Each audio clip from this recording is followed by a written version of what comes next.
Bailando cuacos muy finos por las calles de mi pueblo. Los amigos de a caballo en un rancho se reunieron. Era una fiesta privada, estaba grande el festejo. Se oía retumbar la banda al estilo sinaloense. Festejaban el cumpleaños de un hijo de Don Valente. Son amigos pura sangre, no son de casta corriente.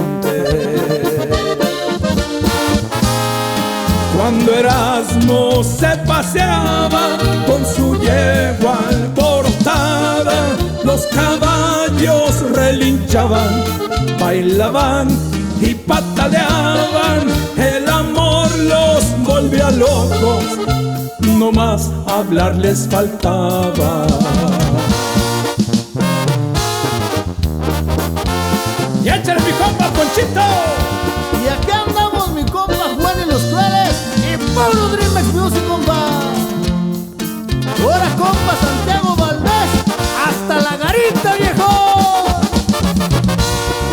Presumiendo fina estampa, el ruano junto a su dueño. Jaime le gritaba a Erasmo: mira que no es por dinero, la maquila te regalo, sabes que hoy ando contento. Para el buen entendedor basta de pocas palabras. Los amigos se conocen en las buenas y en las malas. Unos corretean la liebre y otros sin correr la alcanza.